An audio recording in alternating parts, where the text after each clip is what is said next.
Good evening, everyone. I'm Carissa Kim, and you're watching K12 CyberTalk, where we want you to stay aware to show you care. We are very excited that you are here today, and we have some very exciting content. Just a quick reminder, we are live every other Tuesdays at 8 p.m. EST or 5 p.m. PST. Make sure to follow our social media and website at www.k12cybertalk.org to follow for more updates and resources. For today's show, we have a special guest, Rebecca Chisholm, the Regional Manager of Cisco Networking Academy. First, we'll start off with Cyber Bites from Bethany, followed by a packet tracer demonstration by Jacob, followed by an interview conducted by Deja with our special guest, Miss Chisholm, and finally Anna with some opportunities for each and every one of you guys can partake in. Before we get started, I wanted to ask everyone, how was your guys' recent competition and how it all went? Oh yeah, so I competed for Cyber Patriot like about a week ago, last weekend. And it went pretty well. We did pretty well in Cisco. I think we scored one of the highest on the quiz at our school at least. Wow. And yeah, other than that, there were a couple of problems with my virtual machine and my teammates, but we got through it, and I think we're like top 50 or 40 in the nation, which I'm pretty proud of for my senior year. So That's great that you've reached the top 50 teams, and I'm really proud. Wow. And we have Miss Chisholm here too, and she's part of the Cisco side, so that's really great. Yeah, also like Anna, I competed in round three, I believe, 2 weeks ago. We also were in around the top 60, I forget which. But yeah, I had a great time. I don't have any regrets. We had a lot of laughs. I think we laughed way too much. We had too many jokes. But yeah, we're like 3 hours in. We're like, what if we get a negative score? You think they'll like us? They'll let us in if we get a negative score. But yeah, it was a lot of fun. My team is like really funny, so that I think that's why I have a lot of chemistry with them. How about you, Bethany? How was your round three? So my round three, I think we did it last weekend, like Anna, and our team was kind of all over the place because we had a little bit of miscommunication happen. But you know what? We all pulled together and we made it happen. I'm not exactly sure where we placed, but it was a good experience. Wow, I'm glad to hear such great news for every one of you guys. Congratulations. And I hope our fellow viewers who competed performed as well as you guys did. Okay, so now what we've all been waiting for, we'll have Cyber Bites by Bethany.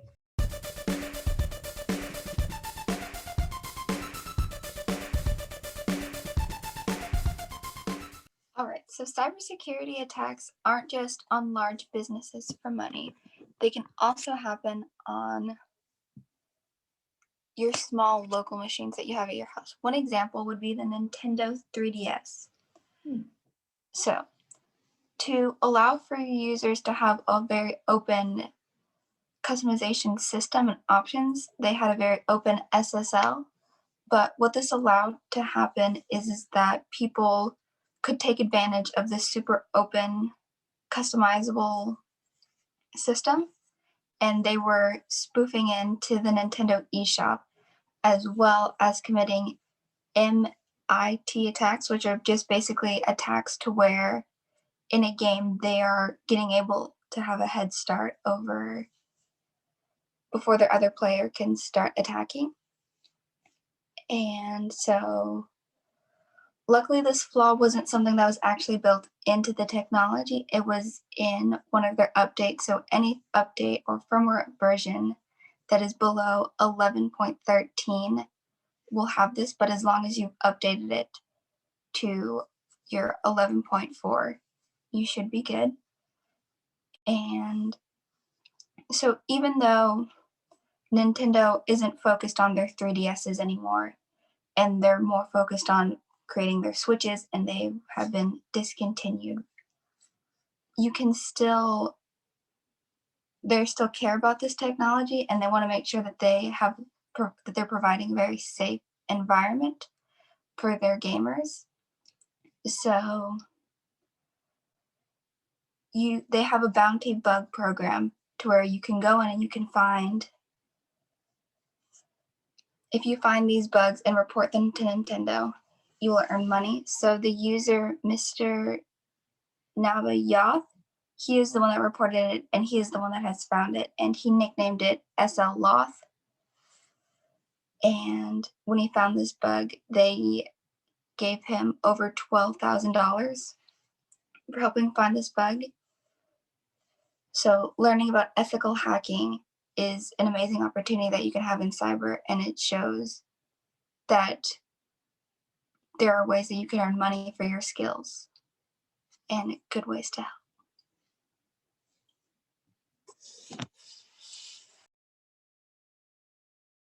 And then now we can go to Jacob for his packet tracer demo.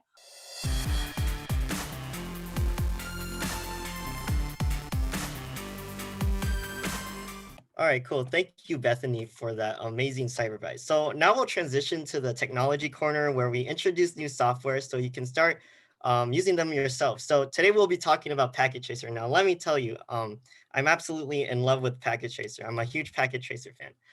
Probably over my 4 years in Cyber Patriot, I've poured around like 80 hours in Packet Tracer, not including competition time. So if you see me like flying around the topology, just know it's from experience and that you shouldn't really try to be that way. But a quick definition of Packet Tracer is that it's a visual simulation that allows users to create network topologies and initiate modern computer networks. It also allows users to simulate the configuration of Cisco devices using a simulated command line interface. So as you can see here, I'm sharing my screen right now. That's why I'm looking away from my camera, but I'm on a different device so my Zoom doesn't crash. So on my left-hand side, you can see I have the instructions. So you're gonna use this when you do this by yourself. Well, if you do it by yourself, I basically hold your hand through the packet tracer where we're configuring devices, addressing, and going into the CLI and doing all that work. But for this segment, I'm going to do a quick overview on how to do this lab and the commands that entail it, and try to give like a little quick definitions of all the terms that I use. So the first thing that we're going to do, we're going to assign devices. Actually, I should explain what a topology is, right? So a topology is basically a group of devices, an arrangement of devices. So as you can see, I have a group of devices on my right-hand side. I have a desktop computer, I have a switch, I have a router, and we can classify these devices as either end devices or intermediary devices. So an end device basically initiates communication. They're the conversation starter in the group, basically. So an example of this would be the desktop that I have up here, the PC0. As you can see, they're at the end of the topology. And for examples of intermediary devices, we have the switches and routers. So the difference between a switch and a router is that the switch connects end devices. So as you can see, let me annotate. My switch is connected to, that's a really bad circle. And then my switch is connected to an end device, which is my PC. And my router connects two different local area networks, LANs. So I differentiated the LANs by colors. So as you can see, I have the blue LAN and the green LAN. What a LAN basically is the local area network. That's what it stands for. But it's basically the group of devices that can communicate locally to each other. I like to think of it as everything behind the router. So right now I have two LANs. And then I think that's it for topologies, and the router basically just connects those two LANs. So if I didn't have the router, I wouldn't be able to communicate from this PC to this PC over here. So that's what the router is for. So I can get outside of my network, basically. So now we'll start configuring devices. So the first thing we're going to do is that's really easy is configure the end devices. So I'm going to click on PC0 over here. And as you can see, it opens up this tab for PC0. And this is where I can start configuring devices. So I'm going to click on desktop.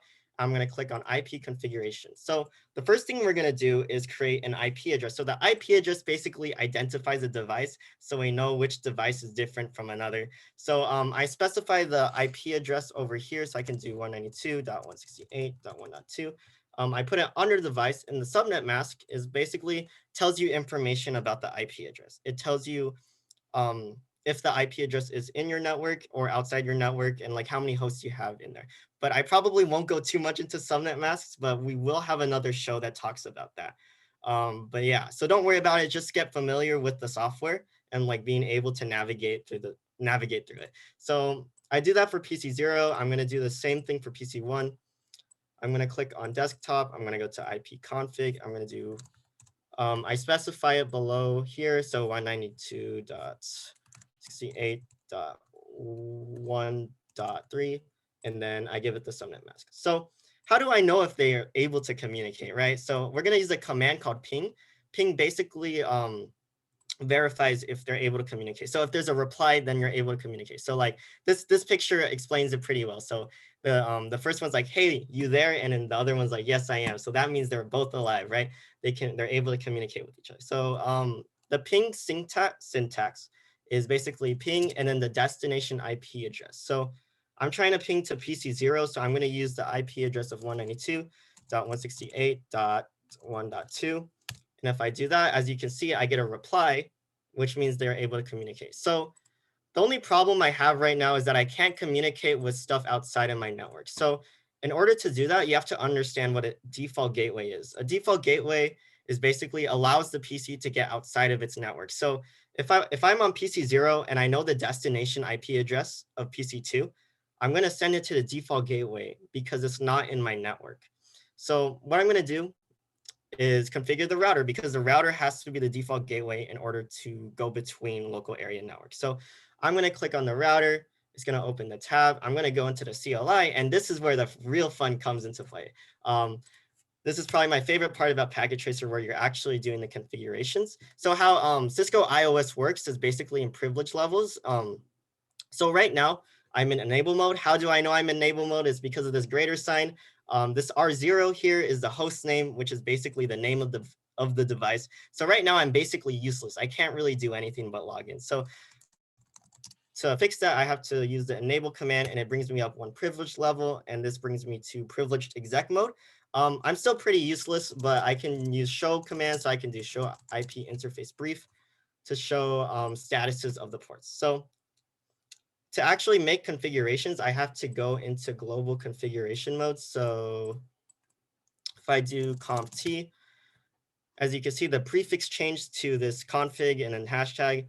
I can actually make configurations on the router now. So I'm going to do interface F00. I specified the ports that you need to turn on. So as you can see, if I hover over it, I can see which ports need to be turned on. So I go into interface F00. I can actually change the configurations for that interface. So I can do no shut, which turns on the interface. As you can see, the LED light on this router turns green, which means that now it can transfer data. But I need to assign it an IP address, and I specify that above over here, which is 192.168.1.1. And then the subnet mask is always going to be 255.255.255.0, just for simplicity's sake. But you might find something more complex in other packet tracers. But if I press enter, I have now assigned an IP address for that interface. So now I have to do the other one. So I would do the same thing. I would repeat the process. I'll go to global configuration mode, go to F10. I'll turn it on with no shut, and I would assign it the IP address of 192.168.2.1. And then another useful command is question mark. As you can see, it tells me that I need a subnet mask. So I put in that subnet mask, and then when it gives me CR next, that means I can press enter. So I can do that. And now I've configured both my default gateways. And now all I have to do is set the default gateways for each PCs because they don't know how to get there, right? Because they need a direct pointer to get there. So I'm going to click on the PC, and then I'm going to go to the default gateway and put the interface of the router facing the LAN. So basically this one right here.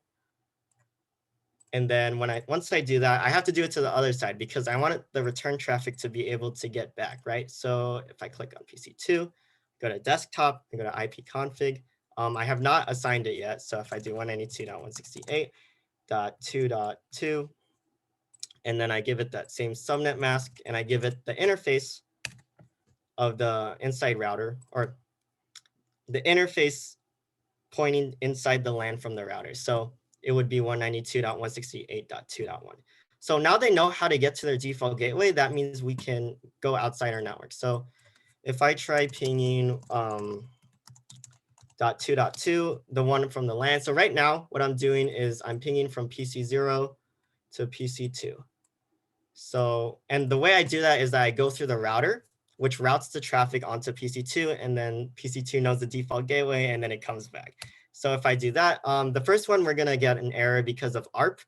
You can research a little bit about that, but it needs time to do it. If you get 3 replies in a row, you can double check. As you can see, I get 4 replies from that. And yeah, that's pretty much it. One more tool I want to introduce is the simulation mode. So I click the simulation tab over here, and I edit the filters to only use ICMP, which is the protocol Ping uses. So if I filter it to only use that, I can see the actual traffic pathway it uses. So why did I exit out of that? Okay, so if I start a ping on PC0, as you can see, it's creating the data that's going to be sent. If I press play, I'm going to speed it up just so we're not sitting here. As you can see, we can see the path it takes. It goes to the router, and the router knows where the next network is. And then it goes to PC2, and then it basically goes to return traffic. But that's pretty much it for the technology segment. I hope you enjoyed it. If you're interested in Packet Tracer, we will have some resources on how to download it and use it. Also, this Packet Tracer that I just showcased, you can try it on your own. But now we'll transition to the next segment with Deja and a special guest.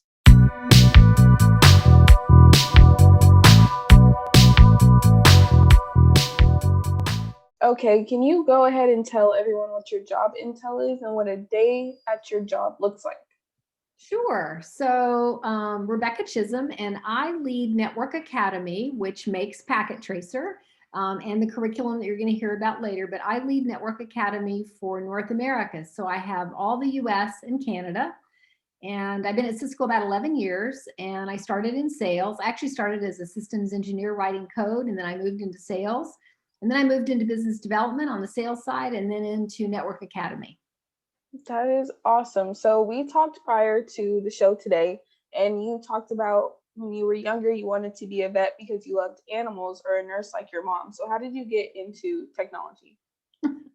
It's a twisted road. I wanted to go into that, and I learned a valuable lesson. My parents pushed me really hard to go into vet school, and being the rebellious teenager, I decided that's not what I wanted to do. I did something else. So I actually studied psychology in college, and got out and taught school for a while, and decided that teaching was not my passion. Even though I liked it, it wasn't my passion. And a friend of mine said, have you thought about coding? And I said, coding? I'm not good at math. I can't code. Like a lot of girls thought that, right? And they said, no, take some coding. And I took a coding course, and I really liked it. It was like really straightforward. Tell the machine to do this. It was really straightforward.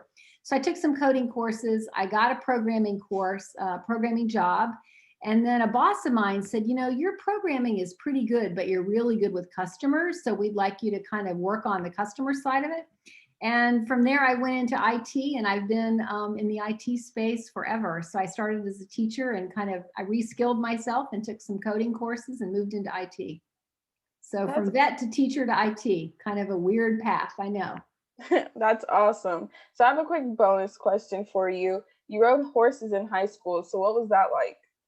I loved riding horses, and I probably would have kept riding them, but my parents said, we can't afford for you to have your own horse.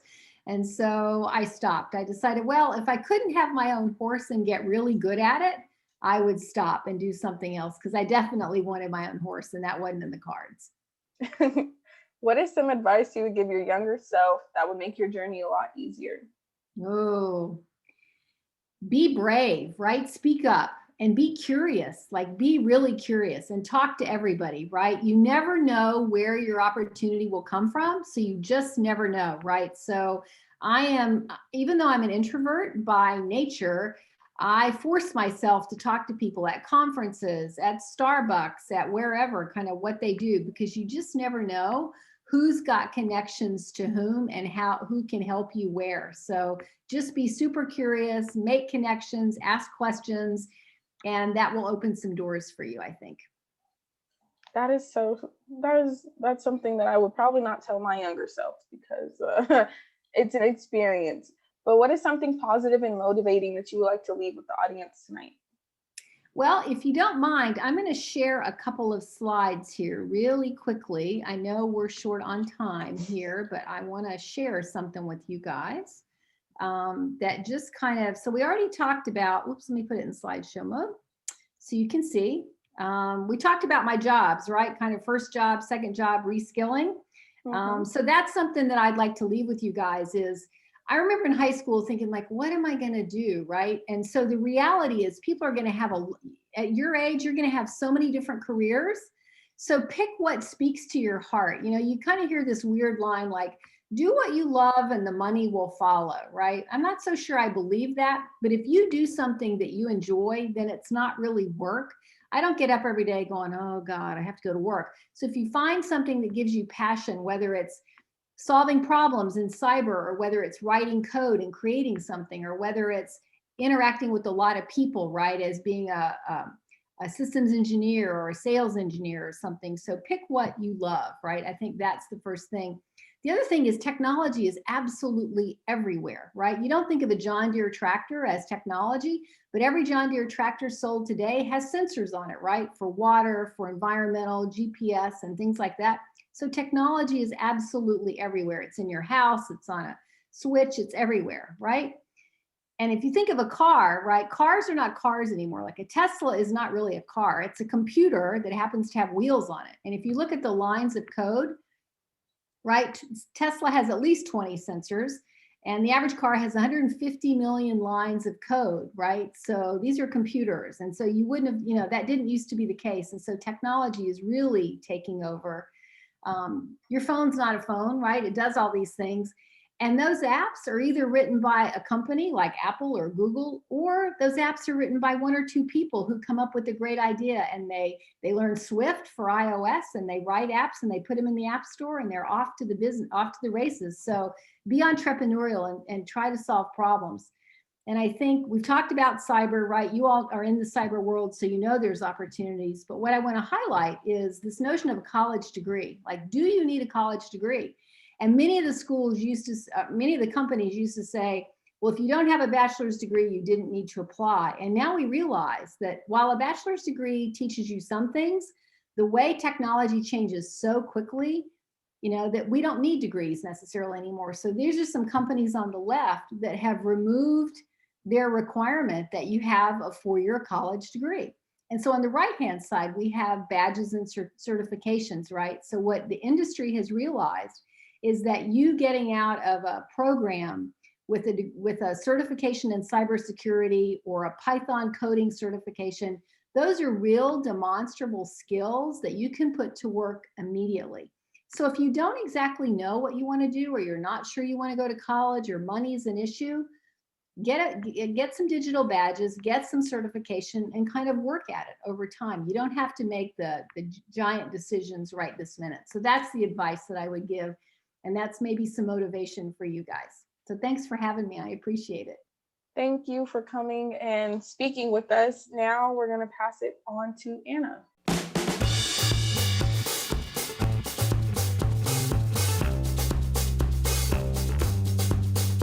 So I'm going to be talking about Cisco Networking Academy, which is actually this online e-learning platform that can also provide you guys with the badges and certificates that Ms. Chisholm was talking about. So let me paste the link real quick in the chat so you guys can follow along.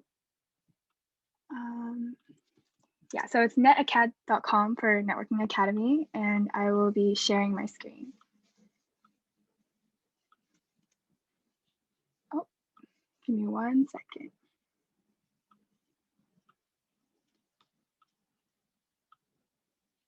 Okay, I believe this is correct. Yeah, you guys can see. So essentially what NetAcad or Cisco Networking Academy is, it's an e-learning platform that has all of these different courses and online curriculum that you guys can take. If you guys can see, there's a list. So there's networking, operating systems, programming, IoT, et cetera, et cetera. So I'm going to be exploring the website with you guys, and you guys can have the opportunity to sign up for some free courses that are online and self-paced. So yeah, so starting from the homepage, we have this headline that says empowering people with career possibilities. And since we're all kind of quarantined or doing distance learning right now in COVID, it says that they're currently providing you guys assistance to teach and learn remotely. So I'm going to click on Explore Remote Tools and Tips. And it says Learning Never Stops. And if you scroll down a bit, they talk about different platforms that you guys can use as teachers, prospective teachers, or students. They have a platform called WebEx. But more importantly, I'm going to click on this that says Combine Passion with Technology. And they have these Cisco Networking Academy Explore courses. And this is kind of what Ms. Chisholm was talking about earlier. You guys can take courses online and then get certified through those if you didn't want to pursue 4 years in college. So it says, time for new experiences. Networking Academy offers courses that cater to different experiences. And if I scroll down a little bit, you can see all of these intro courses.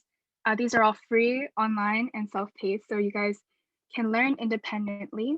And the intro courses range from cybersecurity, IoT, which is the Internet of Things. There's also one for Linux, which is currently like the most commonly used operating system in the industry right now.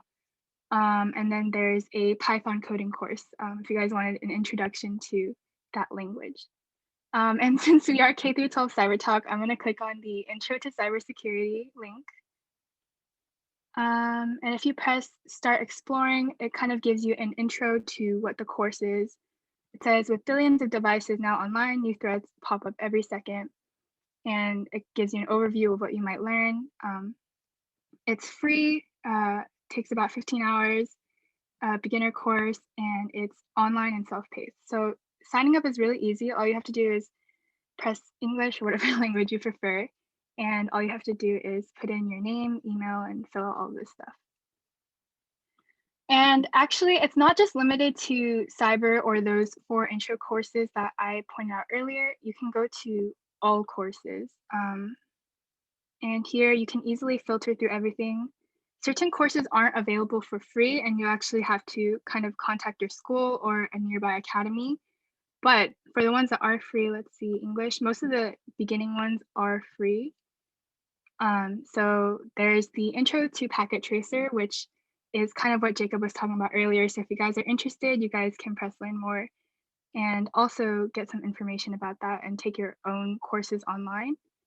And yeah, so these are some free opportunities if you guys are looking to kind of get started in tech or IoT or any of those, and you aren't sure where to start. NetAcad is a really great opportunity. So I did paste the link in the chat and it'll be on our website after the show. So look forward to that. Thank you so much, Anna. Okay, also thank you so much, Ms. Chisholm, for coming on this show. And unfortunately, this is the end of the show, but we hope you enjoyed it. Our next show will be on February 16th. So to keep up with more information, visit www.k12cybertalk.org, where you can also find all the opportunities Anna talked about and to access our blog posts. Once again, thank you so much for watching, and we hope to catch you next time. Stay cyber safe. Goodbye.